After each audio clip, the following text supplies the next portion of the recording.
சாந்தி. அவ்யக்த முரளி 17/5/1972. அவ்யக்த பாப்தாதா, மதுபன். குழுவில் ஒற்றுமை என்ற கோட்டையை உறுதியாக்குவதற்கான சாதனம். பாண்டவ பவனை பாண்டவர்களின் கோட்டை என்று கூறுகிறார்கள். கோட்டையினுடைய மகிமையும் இருக்குது. அதே மாதிரி இந்த ஈஸ்வரிய சங்கடன், அதாவது குழுவும் இருக்கிறது. இந்த சங்கடன் கூட கோட்டையே தான். எப்படி எந்த ஒரு எதிரியும் முற்றுகையிட முடியாத அளவுக்கு ஸ்தூலமான கோட்டை மிகவும் உறுதியாக்கப்படுது, அதே மாதிரி முக்கியமான கோட்டை உங்கள் குழுவினுடைய ஒற்றுமை. இதில் கூட எந்த ஒரு விகாரமும் எதிரியின் ரூபத்தில் முற்றுகையிட முடியாத அளவுக்கு அவ்வளவு உறுதியாக இருக்கணும்.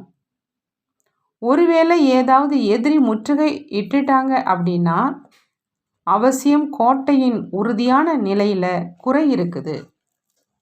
இதுவோ குழுவினுடைய ஒற்றுமை என்ற கோட்டை. இதனுடைய உறுதித்தன்மைக்காக 3 விஷயங்களின் அவசியம் இருக்குது. ஒருவேளை 3 விஷயங்களும் உறுதியாக இருக்குது என்றால் இந்த கோட்டையின் உள்ள எந்த ஒரு ரூபத்திலும் ஒருபொழுதும் எந்த ஒரு எதிரியும் முற்றுகையிட முடியாது, நுழையவும் முடியாது, தைரியம் வைக்க முடியாது. உறுதியாக்க வேண்டிய அந்த 3 விஷயங்கள் எவை? ஒன்று அன்பு, இன்னொன்று தூய்மை, மற்றும் 3வது ஆன்மீக நிலை. இந்த 3 விஷயங்களும் ஒருவேளை உறுதியாக இருக்குது என்றால் ஒருபொழுதும் யாருடைய முற்றுகையும் இருக்காது. ஒருவேளை எங்காவது யாராவது போர் தொடுக்கிறாங்கன்னா அதற்கான காரணம் இந்த 3இல் ஏதாவது குறை இருக்குது. அன்பின் குறை இருக்கலாம், அல்லது ஆன்மீக நிலையின் குறை இருக்கலாம். அப்படி சங்கடன் என்ற கோட்டையை உறுதியாக்குவதற்காக இந்த 3 விஷயங்களின் மேல் மிகுந்த கவனம் தேவையாக இருக்குது. ஒவ்வொரு இடத்திலும், அதாவது ஒவ்வொரு சென்டரிலும் இந்த விஷயங்களுக்கு மிகுந்த முக்கியத்துவம் கொடுத்து இதை கொண்டு வர வேண்டும். எப்படி ஸ்தூலத்திலும் சுற்றுச்சூழலை சுத்தம் செய்வதற்காக ஏர் ஃப்ரெஷ்னர், அதாவது நறுமண காற்று பரப்பி உபயோகிக்கிறாங்க, அதனால் அற்ப காலத்துக்காக சுற்றுச்சூழல் மாறிடுது. அந்த முறையில் இதில் கூட இந்த விஷயங்களின் ப்ரெஷர், அதாவது அழுத்தம் கொடுக்க வேண்டும். அதன் மூலமாக சுற்றுச்சூழலின் பாதிப்பு அகன்றுவிட வேண்டும். யாரையாவது கவரக்கூடிய முக்கியமான விஷயங்கள் இவைகளாத்தான் இருக்குது. அன்பு மற்றும் தூய்மையினால் பிரபாவப்படுறவங்க ஆகிடுறாங்க.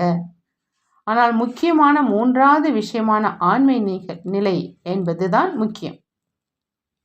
இதில் ரொம்ப முக்கியமானது ஆன்மீக நிலை. ஒருவர் இன்னொருவரை குழுவில் கொண்டு வருவதற்காக மற்றும் குழுவில் ஒற்றுமை சக்தியை அதிகரிப்பதற்காக உங்களுக்குள்ள கூட இந்த 3 விஷயங்களை ஒருவர் இன்னொருவருக்கு ஞாபகப்படுத்தி கவனத்தை ஈர்ப்பதற்கான அவசியம் இருக்கு. ஒருவேளை 3இல் ஏதாவது ஒரு விஷயத்தின் பலகீனம் இருக்குது என்றால் நிச்சயம் ஏதோ ஒரு வீக்னஸ் இருக்கு. ஆகினால என்ன வெற்றி ஏற்பட வேண்டுமோ அது ஏற்படுறதில்லை. அவசியம் ஏதோ குறை இருக்குது. ஆகையினால இந்த விஷயங்களை மிகுந்த கவனத்தில் வைக்கணும். ஒருவர் இன்னொருவனுடைய ஒற்றுமையால கோட்டையினுடைய உறுதிநிலை ஏற்படுது. ஒருவேளை கோட்டையினுடைய சுவரில் ஒரு செங்கல் அல்லது கல்லின் முழுமையான சகயோகம் இல்லை என்றாலும் கூட அந்த கோட்டை பாதுகாப்பாக இருக்க முடியாது. கொஞ்சம் ஆடினாலும் பலகீனம் வந்துடும். சொல்லும் பொழுது ஒரே ஒரு செங்கலின் குறைதான் என்றாலும் பலகீனம் 4 பக்கமும் பரவுது.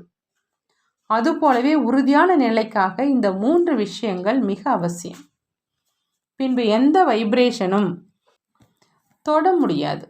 தன்மேல் கவனம் குறைவாக இருக்குது. எப்படி சாக்கார பாபா சாக்கார ரூபத்தில் தூரத்திலிருந்தே லைட்டோஸ் மைட்டோஸாக தென்பட்டார். எப்படி அன்பு மற்றும் தூய்மை வெளிப்படையாக தென்படுது, அதே மாதிரி ஆன்மீக தன்மையும் வெளிப்படையாக தென்படட்டும். அப்பொழுதுதான் வெற்றி முழக்கம் ஏற்படும். நாடகப்படி என்னென்ன நடந்து கொண்டிருக்குதோ அதை யதார்த்தம் என்று தான் சொல்வோம். ஆனால் கூடவே சக்தி ரூபத்தின் அனுபவமும் இருக்கணும். இந்த ஆன்மீக தன்மை அவசியம் இருக்க வேண்டும். இந்த ஸ்தானம் மற்ற ஸ்தானங்களை விட வித்தியாசமானது. தூய்மை மற்றும் அன்போ உலகத்தில் கூட அற்ப காலத்துக்காக கிடைக்கிது. ஆனால் ஆன்மீக தன்மை குறைவாக இருக்குது. இங்கு ஈஸ்வரிய காரியம் நடந்து கொண்டிருக்குது. இது ஒன்றும் சாதாரண விஷயம் கிடையாது. இந்த அனுபவத்தை இங்கு வந்து செய்ய வேண்டும். எப்பொழுது நீங்கள் தன்னுடைய ஆன்மீக போதையிலிருந்து இலக்கிற்கு குறி வைப்பீர்களோ அப்பொழுதுதான் அது ஏற்படும். தன்னுடைய நடத்தை மூலமாக, செயல் மூலமாக, வார்த்தை மூலமாக, உணர்வு மூலமாக, சுற்றுப்புற சூழ்நிலை மூலமாக, அனைத்து விதமான சாதனங்கள் மூலம் தந்தையின் நடைமுறை பாகத்தின் பிரத்யட்சத்தா அவதார பூமியில் வெளிப்படையாக கிடைக்கணும் என்ற இந்த லட்சியத்தை அவசியம் வைக்கணும். அன்பு மற்றும் தூய்மையின் பாராட்டுதல்களையோ எங்கு வேண்டுமென்றாலும் செய்ய முடியும். சிறு சிறு ஸ்தானங்களிலும் பிரபாவம் ஏற்பட முடியும். ஆனால் கர்ம பூமி, சரித்திர பூமி மூலமாக பூமியில் வருவதற்கான விசேஷ தன்மை இருக்கணும். எப்படி யாராவது நாலாபுறமும் சூழ்ந்து கொண்டு ஒருவரை தன் பக்கம் கவருவதற்காக செய்கிறாங்க, அப்படி தந்தையுடன் அன்பின் நெருக்கத்தில் வருவதற்கான ஞான துளிகளினால் நாலாபுறமும் சூழும் நிலையை உருவாக்குங்க. இதற்காக விசேஷமாக இந்த பூமியில் நெருக்கத்தில் வருபவர்களின் சம்பந்தத்தை அருகில் கொண்டு வரணும். யார் நெருக்கத்தில் வராங்களோ அவங்க தான் சம்பந்தத்தில் அருகில் வர முடியும். நாலா பக்கங்களிலும் இதே ஓசை காதுகளில் ஒலித்து கொண்டே இருக்கட்டும். நாலா பக்கங்களிலும் இதே சுற்றுச்சூழல், வாயுமண்டலம் அவர்களுக்கு பலம் கொடுத்து கொண்டே இருக்கட்டும். இதற்காக 3 விஷயங்களின் தேவையாக இருக்குது. இதுவரை என்ன நடந்திருக்குதோ அது சரியாக நடந்திருக்குது என்று தான் கூறுவோம். அனைத்தும் நல்லதாகத்தான் நடக்குது. ஆனால் இப்பொழுதைய நிலைக்கு ஏற்றபடி நல்லதிலும் நல்லதாக தற்பொழுது நடக்கணும். விஸ்தாரம் மூலமாக விதையை யார் வெளிப்படுத்துகிறாரோ அவர்தான் அதிசய காரியம் செய்கிறார். விஸ்தாரத்தில் விதையை குப்தமாக்கி விடுகிறார்கள். இப்பொழுது மரத்தின் கடைசி நிலை இல்லையா, மத்திய காலத்தில் குப்தமாக இருக்குது. கடைசி வரை குப்தமாக இருக்க முடியாது. அதிக விஸ்தாரத்துக்கு பிறகு விதை தான் பிரத்யட்சம் ஆகுது இல்லையா. வகை வகையானவற்றில் அதிகமாக கவரப்படும் இயல்பு மனித ஆத்மாக்களிடம் இருக்குது. ஆனால் நீங்கள் எதற்கு பொறுப்பில் இருக்கீங்க?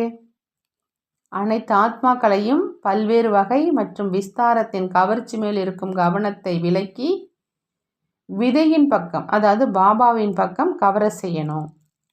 நல்லது. ஓம் சாந்தி. நன்றி பாபா, நன்றி.